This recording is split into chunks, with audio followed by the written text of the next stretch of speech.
नमस्कार विद्यार्थी मित्रांनो, मी मितकरी मॅडम, सरस्वती विद्यालय खाडगाव प्रकाशनगर या विद्यालयाने म्हणजे आपल्या विद्यालयाने खूप छान असा उपक्रम राबवलेला आहे। तो म्हणजे ऑनलाइन एज्युकेशन आणि ऑनलाइन एज्युकेशनचाच एक भाग म्हणून आज आपण भेटत आहोत। तर ऑनलाइन एज्युकेशन याचाच काय म्हणतात भाग म्हणून आज आपण मॅथमॅटिक्स सेकंड याच्यामधला चॅप्टर फर्स्ट तो आहे आपला सिमिलॅरिटी हा पाहणार आहोत। सिमिलॅरिटी हा कन्सेप्ट आपण 9th क्लासमध्येही अभ्यासलेला आहे, बरोबर आहे। सिमिलॅरिटी म्हणजेच आपण त्याला काय म्हणतो तरी समरूपता। समरूपता म्हणजे ज्याच्यामध्ये दोन फिगर्स आहेत, सम म्हणजे सारख्या दिसायला कशा असतील, इक्वल असतील, पण मेजरमेंट्स त्याचे इक्वल असतीलच असं नाही, त्याला आपण काय म्हणतो समरूपता किंवा सिमिलॅरिटी। आणि सिमिलर ट्रायंगल्स याची प्रॉपर्टी आपण 9th क्लासमध्ये या पद्धतीने पाहिली होती की in similar triangles corresponding angles are congruent and corresponding sides are in proportion. That means in similar triangles मध्ये angles हे कशा असतात तर आपले congruent असतात आणि sides कशा असतात इन प्रोपोर्शनच्या फॉर्म मध्ये। प्रोपोर्शनच्या फॉर्म मध्ये म्हणजे त्याचा जो रेशो असतो तो कसा असतो, प्रमाणात असतो, इक्वल असतो, त्याला आपण काय म्हणतो तरी सिमिलर ट्रायंगल्स। हे आपण गेल्या वर्षी म्हणजे 9th क्लासमध्ये स्टडी केलेला आहे, अभ्यासलेला आहे, बरोबर आहे। आता ॲक्च्युअल आज आपल्याला 9th ऐवजी कशाचा अभ्यास करायचा आहे, 10th क्लासचा। सो 10th क्लासमध्ये सिमिलॅरिटी या चॅप्टरमध्ये त्यांनी आपल्याला नेक्स्ट प्रॉपर्टी ती दिलेली आहे। ती प्रॉपर्टी आहे आपली the ratios of areas of two triangles. Ratio कशाचा रेशो सांगितला आपल्याला त्यांनी, ratios of areas of to triangles. किती ट्रायंगल्स, दोन ट्रायंगल्स, आणि त्या दोन ट्रायंगलचा काय घ्यायचं आहे तर आपल्याला एरियाचा रेशो घ्यायचा आहे। म्हणजे आपल्याला कोणता फॉर्म्युला माहीत असणं आवश्यक आहे तर आपल्याला एरिया ऑफ ट्रायंगलचा फॉर्म्युला माहीत असणं काय आहे, आवश्यक आहे। तर त्यासाठी तो फॉर्म्युला आपल्याला झालाय, तरी आपण काय करूया रिवाइज करूया। So area of triangle that means मी तो फॉर्म्युला इथे लिहिते, area of a triangle. Area of a triangle म्हणजे त्रिकोणाचे क्षेत्रफळ, त्याचा formula half of base into height. Okay, आता ते आपण इन शॉर्ट मध्ये कसं लिहू शकतो, area is denoted by A, half constant as it is, base is denoted by P आणि height is denoted by H. हा फॉर्म्युला आपल्याला सर्वांना माहिती, ठीक आहे।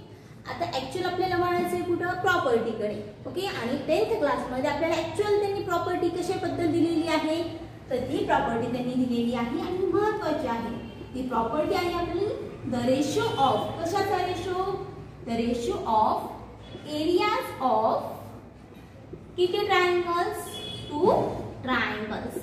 हा कन्सेप्ट अगोदर समजून घेऊयात आपण, बरोबर आहे। Ratio of areas of to triangles म्हणजे इथं आपल्याला काय गृहीत धरावं लागणार आहे, आपल्याला इथं अगोदर कन्सिडर करावं लागणार आहे आपल्याला दोन ट्रायंगल्स, बरोबर आहे।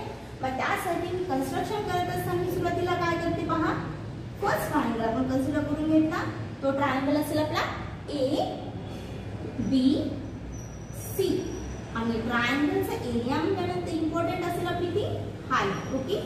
एडी ही त्याची काय असेल रे, हाईट असेल, बीसी ही त्याची काय असेल रे, बेस असेल।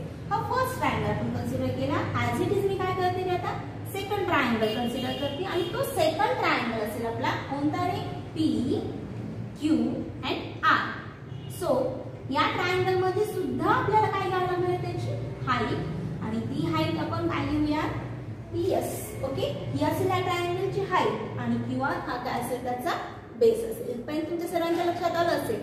चला आता या प्रॉपर्टीनुसार आपल्याला काय काढायचं आहे, त्याचा ratio of areas of to triangles म्हणजे रेशो घ्यायचा मिळाल्यानंतर आपल्याला कशाचा घ्यायचा, एरियाचा। So area of first triangle असेल आपला triangle A B C, okay. Triangle A B C divided by, then second triangle आपण कोणता कन्सिडर केलाय, P Q R. Then second ट्रायंगलचा area of triangle P Q R, okay. आता याच्यामध्ये आपल्याला काय घ्यायचं पाहिजे, area of triangle ABC is equal to, area म्हणाल्यानंतर त्याचा फॉर्म्युला आणि व्हॅल्यू पुट करा, half of area of triangle ABC मध्ये त्याचा बेस कोणता असेल रे, बीसी, जी सेगमेंट किंवा साइड असेल ती काय असेल त्याचा बेस असेल। सो बी सी आणि हाईट कोणती असणार आहे याची आपली हाईट असणार आहे त्याची आपली एडी ही त्याची काय असेल फर्स्ट ट्रायंगलची हाईट असेल ओके सो एडी ही आपण त्याची हाईट घेतली आणि सेकंड ट्रायंगल आपण कोणता कन्सिडर केला होता पी क्यू आर आणि या पी क्यू आर ट्रायंगल मध्ये सुद्धा आपल्याला ऍज इट इज तीच प्रोसेस करायची हाफ ऑफ याच्यामध्ये बेस कोणता असेल ट्रायंगल पी क्यू आर मध्ये क्यू आर हा त्याचा काय असेल रे बेस असेल आणि त्याची ऍक्च्युअल हाईट कोणती असेल रे पी एस सी त्याची काय असेल हाईट असेल ओके मला वाटतं इथपर्यंत सर्वांच्या लक्षात आलं असेल चला आता त्याच्यानंतर ऍक्च्युअल आपल्याला जे आपण पाहिलेलं आहे ते काय करूयात आपण या फॉर्म मध्ये लिहूयात म्हणजेच area of triangle ABC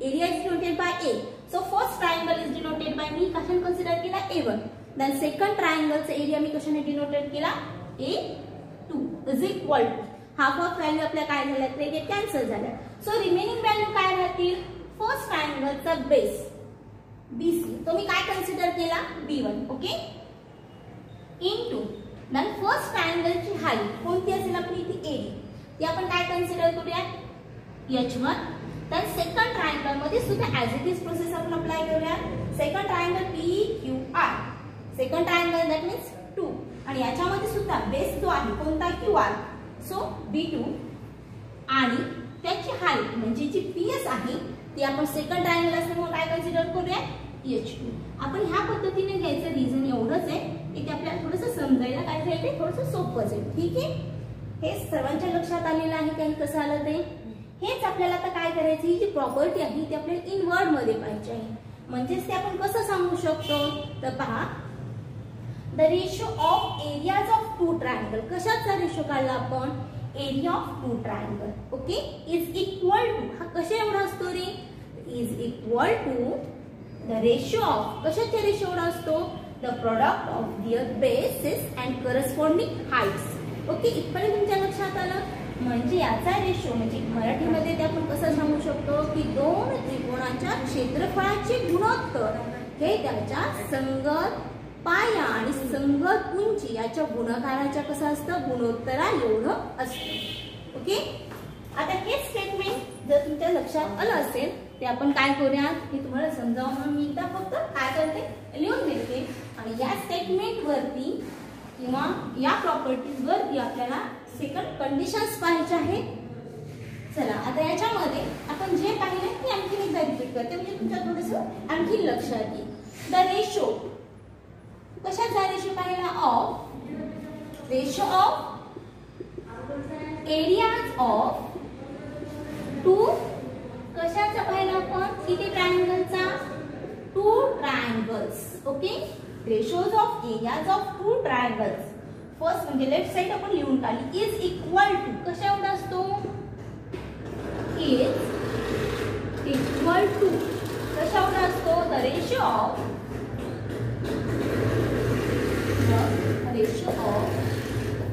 the product कशा एवढा असतो द रेशो ऑफ प्रोडक्ट कशाचा आता ते बघूया रेशो ऑफ द प्रोडक्ट म्हणजे आपल्याला माहिती प्रोडक्ट म्हणजे गुणाकार the ratio of the product of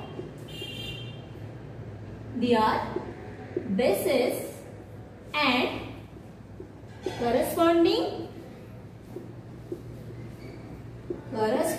काय म्हणता येईल आपल्याला काय सेकंड हाईट्स ओके पहा आता ही जी प्रॉपर्टी हा जो कन्सेप्ट आहे ती मी आणखीन एकदा काय करते ती रिपीट करते पहा याच्यामध्ये आपण काय पाहिलंय the ratio of areas of two triangles आणि इज इक्वल टू हा कशा एवढा असतो द रेशो ऑफ कशा एवढा the ratio of the product हे सगळ्यात महत्वाचं कशाच्या गुणाकार एवढं असतं the product of their bases and corresponding heights okay आणखीन एकदा रिपीट करायची आवश्यकता नसेल असं मला वाटतं कारण सर्वांच्या लक्षात आले तरी एकदा रिपीट करते मी म्हणजेच आपल्याला याच्यामध्ये काय म्हणता येईल की दोन त्रिकोणाच्या क्षेत्रफळाचे गुणोत्तर हे त्याच्या कशा एवढं असतं त्याच्या संगत पाया आणि उंचीच्या गुणाकाराच्या गुणोत्तरा एवढं असतं याच्यामध्ये हे जे आपण पहिली प्रॉपर्टी पाहिली हे सर्वांनी लक्षात ठेवायची त्यासाठी इन शॉर्ट मध्ये तुम्हाला मी लिहून दिलेली आहे ठीक आहे इथपर्यंत सर्वांच्या लक्षात आलं असेल तर याच्यामध्ये मी तुम्हाला काय सांगितलं की area ratio of areas of two triangles याच्या मेन प्रॉपर्टीवरती दोन कंडिशन्स डिपेंड आहेत. तर त्याची जी कंडिशन आहे ती फर्स्ट कंडिशन आपण पाहूयात. दॅट मीन्स जर तुम्हाला इन शॉर्टमध्ये सांगायचं झालं तर दोन ट्रायंगल्स दिलेले आहेत, परंतु या दोन्ही ट्रायंगल्समध्ये आपल्याला देत असताना त्यांनी हाईट किंवा बेस यापैकी कोणतीही साईड आपल्याला कॉन्ग्रुएंट किंवा इक्वल दिलेली नव्हती. परंतु जर तशी कंडिशन असेल तर ते इक्वेशन कसं असेल ते आपल्याला पाहायचं आहे. ओके, चला आता फर्स्ट कंडिशन आपण पाहूयात. सो फर्स्ट कंडिशन आपण काय कन्सिडर करूयात मग, having equal heights. Having equal heights म्हणजे आपल्याला काय म्हणता येईल रे, जर दिलेल्या दोन ट्रायंगलची हाईट कशी असेल, इक्वल असेल तर, दिलेल्या दोन ट्रायंगलची हाईट कशी असेल, इक्वल असेल तर रेशो कसा येईल तो आपल्याला पाहायचा आहे. बरोबर आहे, हॅविंग इक्वल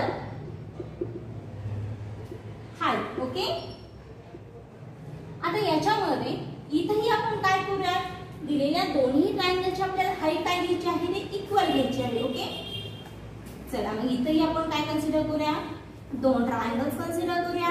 मग त्यासाठी मी काय कन्सिडर केलं, ही फिगर कन्सिडर केली. याच्यामध्ये हे पहा, triangle P Q R S.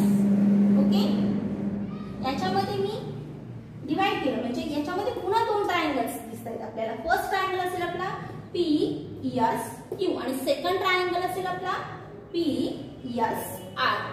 ठीक आहे, आता याच्यामध्ये दोन्ही ट्रायंगलचं जर तुम्ही ऑब्झर्वेशन केलं तर याच्यामध्ये तुम्हाला काय दिसतंय रे, ही जी सेगमेंट पीएस किंवा साइड पीएस जी साइड आहे ही म्हणजे दोन्ही ट्रायंगलची काय दिसते आपल्याला हाईट, म्हणजे हॅविंग इक्वल हाईट आपल्याला म्हणता येऊ शकतं. बरोबर आहे, मग इथं आपल्याला रेशो घ्यायचा आहे. कशाचा रेशो घ्यायचा आहे, तर area of triangle. First triangle आपण काय घेऊया, ओके, पी क्यू एस आणि सेकंड ट्रायंगल असेल आपला P R S.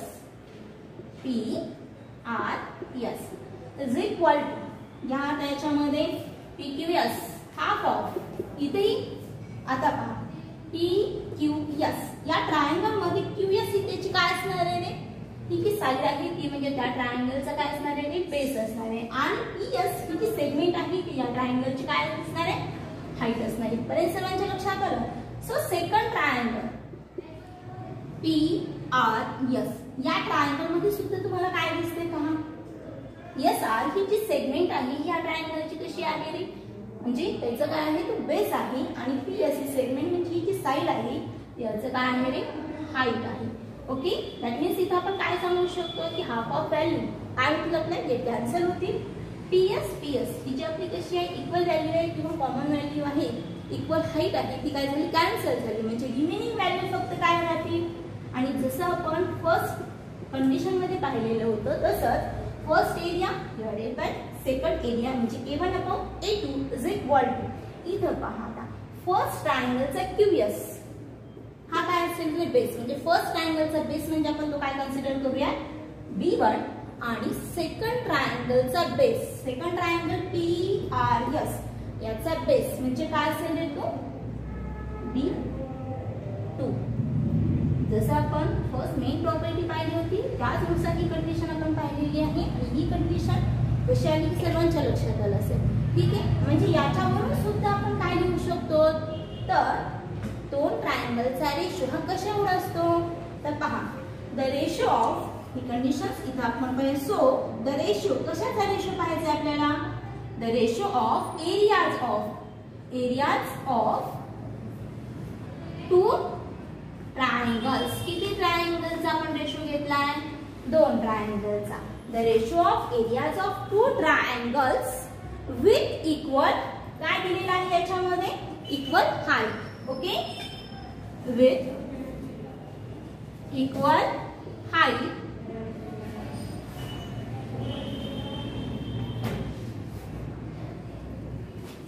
With equal height. आता हाईट जर त्याची इक्वल असेल तर त्याचा रेशो हा कशा एवढा असतो ते आपल्याला पाहायचं आहे. बरोबर आहे, with equal height is equal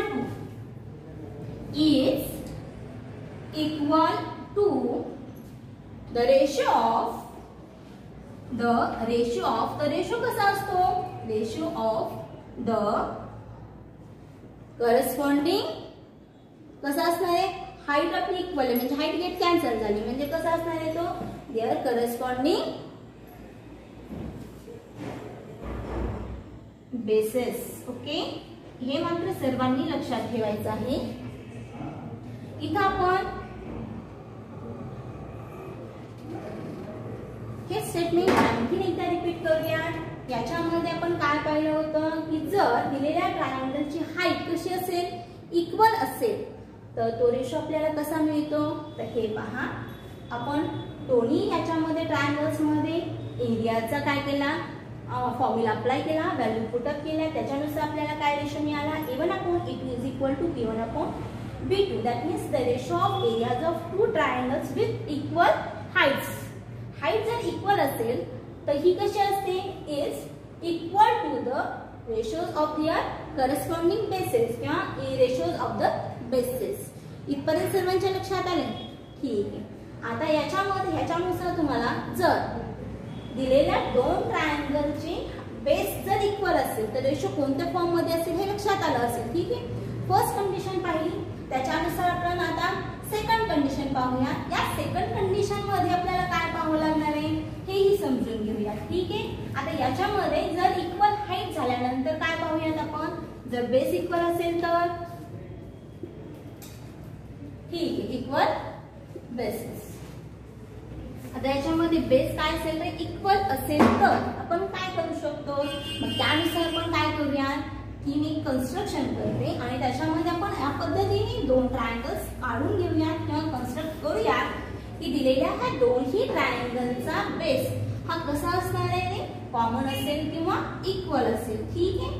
चला आता याच्यामध्ये सुद्धा आपण काय करूया, या पद्धतीचं कन्स्ट्रक्शन झाल्यानंतर इथे आपल्याला काय दिसतंय, फर्स्ट ट्रायंगल मी कन्सिडर केला आहे. फर्स्ट ट्रायंगल असेल आपला, हा. चला आता ऍक्च्युअल फिगर झाल्यानंतर P Q R S. Okay, दोन्ही जर ट्रायंगलचं ऑब्झर्वेशन केलं तर तुम्हाला ऑटोमॅटिक याच्यामध्ये हे लक्षात येईल की दोन्ही हे ट्रायंगल म्हणजे फर्स्ट ट्रायंगल कोणता आपण कन्सिडर करूया, ट्रायंगल PQS. ट्रायंगल PQS आणि सेकंड ट्रायंगलचा एरिया म्हणजे कोणता असेल तो QRS. कोणता आहे, एरिया ऑफ ट्रायंगल QRS. याच्यामध्ये ही तेच आपल्याला अप्लाय करायचं आहे कारण ऍक्च्युअल प्रॉपर्टीज काय आहे, the ratio of areas of two triangles. म्हणून त्याच्यामध्ये कंडिशन आपण काय घेतली, इक्वल बेसिस साठी, बरोबर आहे. मग इथं आपण कन्सिडर करूयात हा फॉर्म. याच्यामध्ये या ट्रायंगलचा बेस कोणता असणार आहे, QS आणि याची हाईट कोणती असणार आहे, PQ. ओके, इथपर्यंत लक्षात आलं होत्या. आता सेकंड ट्रायंगल जो आहे त्याच्यासाठी आपल्याला कन्सिडर करायचा आहे आणि तो सेकंड ट्रायंगल आपण कोणता पाहिलाय, QRS. ओके, मग याच्यामध्ये सुद्धा तुम्हाला काय दिसते, QS ही जी आहे ती या सुद्धा ट्रायंगलचा काय दिसतो आपल्याला, बेस दिसतो आणि PR ही सुद्धा या ट्रायंगलची काय आहे रे, हाईट आहे, बरोबर आहे. म्हणजे याच्यामध्ये आणखी आपल्याला काय दिसते, याचं मात्र स्टेटमेंट किंवा याची जी प्रॉपर्टी आहे ती तुम्ही मला वाटतं स्वतः लिहून काढू शकता, ठीक आहे. इन शॉर्ट मध्ये वर्ड मध्ये मी फक्त तुम्हाला तोंडी सांगते. आता याच्यामध्ये area of first triangle divided by area of second triangle is equal to PQ. Height of first triangle म्हणजे काय असेल आपली H1 आणि second triangle, height of second triangle H2. That means आपण काय लिहू शकतो तर H1/H2. हे सर्वांच्या लक्षात आले. जसं आपण मेन प्रॉपर्टी पाहिली, मेन प्रॉपर्टी नंतर फर्स्ट कंडिशन आपण पाहिली. फर्स्ट कंडिशन मध्ये तुम्हाला काय सांगितलं होतं, हॅव्हिंग इक्वल हाईट्स.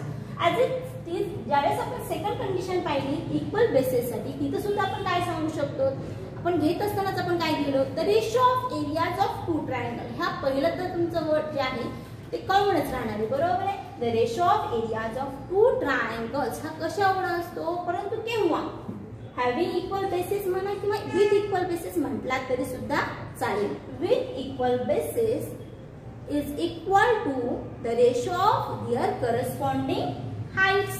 ओके, म्हणजे जे शेवटचं आपलं सेंटेन्स आहे द करस्पॉन्डिंग बेसिस त्याऐवजी फक्त काय येणार आहे, करस्पॉन्डिंग हाईट्स. आणखीन एकदा तुमच्या लक्षात यावं म्हणून वर्ड म्हणजे दोन्हीच फक्त तुम्हाला एक्सप्लेन करते मी. the ratio of areas of two triangles with equal bases is equal to the ratio of the corresponding heights. Okay, हे मात्र जे कन्सेप्ट किंवा कंडिशन आहे ही सेकंड कंडिशन मला वाटतं तुम्हाला समजली जर असेल तर तुम्ही इनवर्ड मध्ये स्वतः लिहू शकता. ठीक आहे. आता याच्यामध्ये थर्ड कंडिशन जी की ऍक्च्युअल आपल्याला पुस्तकामध्ये दिलेली नाही, परंतु इन शॉर्ट मध्ये फक्त मी तुम्हाला एक्सप्लेन करते. ठीक आहे. आता याच्यामध्ये आपण फर्स्ट प्रॉपर्टी मध्ये काय पाहिलं होतं, the product of the base and corresponding Heights. Okay. Second condition मध्ये काय पाहिलं, having equal Heights, having equal base, म्हणजे एकदा हाइट इक्वल असेल एकदा बेस इक्वल असेल. तर आता तिसरी कंडिशन इन शॉर्ट मध्ये आपण घेऊया. जर त्याच्यावरती आधारित तुम्हाला एक्झाम्पल आले तर ते फक्त तुम्हाला पटकन लक्षात यावेत या उद्देशाने घेऊया. मग याच्यामध्ये आता आपण थर्ड कंडिशन म्हणजे काय कन्सिडर करूयात, याच्यामध्ये हॅव्हिंग इक्वल बेस आणि हॅव्हिंग इक्वल हाइट्स, म्हणजे या दोन्ही ट्रायंगल मध्ये आपल्याला काय घ्यायचंय रे, त्याचा हाइट सुद्धा कशी असेल, सारखी असेल आणि बेस सुद्धा कसा असेल रे, सारखा असेल. Okay. Having equal bases and काय म्हणूयात आपण, ओके, हाइट्स. आता याच्यामध्ये फर्स्ट ऑफ ऑल मी काय करते, एक आपण काय करूया, पॅरलल लाईन, याच्या दोन पॅरलल लाईन्स आहेत. याच्यामध्ये कन्स्ट्रक्शन करत असताना मी थोडस या पद्धतीने कन्स्ट्रक्शन करून घेते. पण एवढंच आहे की याच्यामध्ये आपल्याला ही कंडिशन पाहत असताना काय पाहायचं आहे, हे जे दोन ट्रायंगल्स जे आपण काढणार आहोत त्या दोन्ही ट्रायंगलचा आपल्याला हाइट आणि बेस मात्र कसा हवा आहे रे, इक्वल हवा. आणि हे काढायचा उद्देश हाच आहे. हे पहा, याच्यामध्ये तुम्हाला काय दिसतंय, आपल्याला हे माहितीये जर दोन लाईन्स पॅरलल असतील तर दोन पॅरलल लाईन्स मधला डिस्टन्स हे कसं असतं रे, कॉन्ग्रंट असतं. बरोबर आहे. दॅट मीन्स इथं ट्रायंगल ए बी सी आणि जो सेकंड आहे त्याने बी कन्सिडर केलं. याच्यामध्ये मी पहा एल आणि सेकंड ही जर मी एम ही दोन लाईन कन्सिडर केला, या दोन लाईन जर समजा काय असतील प्लेट, त्या काय आहेत समजा पॅरलल आहेत, किंवा सेगमेंट बीसी जरी पॅरलल असेल तर याच्यामध्ये जे आपल्याला काय दिसते याची हाईट, म्हणजे ट्रायंगल एबीसी आणि डीबीसी या दोन्हीच्या हाईटची लेंथ कशी असणार आहे, इक्वलच असणार आहे. कारण ही जी सेगमेंट आहे ही सेगमेंट कशामध्ये तयार झालेली आहे, दोन पॅरलल लाईन मध्ये तयार झालेली सेगमेंट आहे. बरोबर आहे. आणि ऑलरेडी आता सेकंड पहा, first triangle A B C याच्यामध्ये ए बी सी याच्यामध्ये बीसी हा बेस असेल आणि याच्यामध्ये हाईट कोणती असेल, एई असेल. बरोबर आहे. Second triangle D B C याच्यामध्ये आपल्याला काय दिसते पहा, बीसी हा त्याचा बेस आहे आणि डीएफ ही त्याची काय आहे रे, हाईट आहे. म्हणजे बीसी ऑलरेडी तुम्हाला कसं दिसतं, याच्यामध्ये कॉमन आहे म्हणजे इक्वल आहे. बरोबर आहे. म्हणजे मी काय सांगू शकते, B1 is equal to B2 आणि ऍज इट इज इथं हाईट H1 आणि H2 इज ऑल्सो कसं असणार आहे, then also H1 is equal to H2, दोन्हीची लेंथ कशी आहे, इक्वल आहे. म्हणजे इन शॉर्ट मध्ये इथं आपण पाहू शकतो की थर्ड प्रॉपर्टी समजा आपण कन्सिडर केली की म्हणजे याच्यामध्ये जर बेस आणि हाईट्स दोन्ही जर इक्वल असेल तर ते कसं असू शकतं. So area of first triangle divided by area of second triangle is equal to, इथं पहा मग half of B1 H1 half of B2 H2. But मी काय करते, या दोन्ही व्हॅल्यू काय करते ते कॅन्सल करते. रिझन काय आहे की आपल्याला माहिती आहे B1 आणि B2 कसे आहेत, इक्वल आहेत. ऍज इट इज H1 आणि H2 कसे आहेत, इक्वल आहेत. दॅट मीन्स ह्या सगळं व्हॅल्यू आपल्या काय झाल्या, कॅन्सल झाल्या. म्हणजे रिमेनिंग याचा रेशो आपल्याला कसा मिळाला रे, 1:1. म्हणजेच आपल्याला काय सांगता येईल की ज्या वेळेस दिलेल्या दोन ट्रायंगलचा बेस आणि हाईट जर इक्वल असेल तर रेशो हा कोणत्या फॉर्म मध्ये असतो, 1:1. आणि सेकंड आपल्याला काय सांगता येईल की त्याचा एरिया कसा असतो, इक्वल असतो. दॅट मीन्स रेशोच्या फॉर्म मध्ये जर पाहिजे झालं तर आपल्याला सेंटेन्स काय सांगता येईल रे, the ratio of areas of two triangles with equal height and bases is equal to ratio is 1:1. Okay. आणि ऍक्च्युअल त्याच्याच आधारित दुसरं सेंटेन्स आपल्याला काय सांगता येईल, the ratio of the areas of two triangles having equal height and base area is also equal म्हणजे height आणि बेस जर सारखे असतील तर त्या ट्रायंगलचा एरिया दोन्हीचा कसा असणार आहे, सेमच असणार आहे. चला आता याच्यामध्ये इन शॉर्ट मध्ये फक्त आपण ज्या मेन प्रॉपर्टीवरून 3 कंडिशन्स पाहिलेले आहेत ती फक्त एकदा रिमाइंड करून घेऊयात. मला वाटतं ही सर्वांच्या लक्षात आलेलं असेल, कारण याच्यावरतीच आधारित आपल्याला पुढचे काय म्हणता येईल आपल्याला कन्सेप्ट पाहिजे आहेत किंवा पुढचे एक्झाम्पल्स पाहिजे आहेत. ठीक आहे, आता हे जे आपल्याला दिलेलं आहे ते इन शॉर्ट मध्ये फक्त थोडक्यात मी तुम्हाला लिहून देते. चला आता जी आपली प्रॉपर्टी पाहिलेली आहे त्या प्रॉपर्टीची एकदा फक्त आपण रिव्हिजन करून घेऊयात, म्हणजे तुम्हाला त्याच्यामध्ये पुन्हा नंतर गोंधळ होणार नाही. ओके, मेन जी प्रॉपर्टी आपण पाहिली होती A1 upon A2 is equal to काय असेल आपलं B1 into H1 divided by B2 into H2. हे एक लक्षात ठेवा. ठीक आहे. सेकंड, एरिया ऑफ फर्स्ट म्हणजे ratio of areas of two triangles is equal to having equal height साठी काय असतं B1 upon B2. Ratio is corresponding basis म्हणजे H1 is equal to H2. हे कंडिशन्स केव्हा येते, जेव्हा हाईट्स कशी असते त्याची इक्वल असते तेव्हा. ठीक आहे.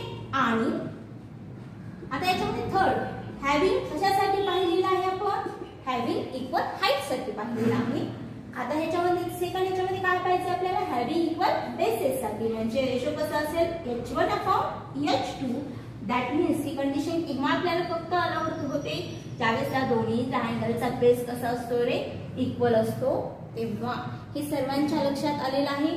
आता लास्ट म्हणजे ऍक्च्युअल तुम्हाला कंडिशन म्हणून दिलेली नाहीये पण ते आपल्याला माहित असावं म्हणून फक्त आपण चौथी कंडिशन काय कन्सिडर करूया, A1 upon A2 is equal to ratio of असतो 1:1. हे केव्हा असतं फक्त हाईट म्हणजे दोन्ही ट्रायंगलची हाईट कशी असते, इक्वल असेल आणि बेस सुद्धा कसा असेल रे, इक्वल असेल तरच ही कंडिशन आपण काय करू शकतो, अप्लाय करू शकतो.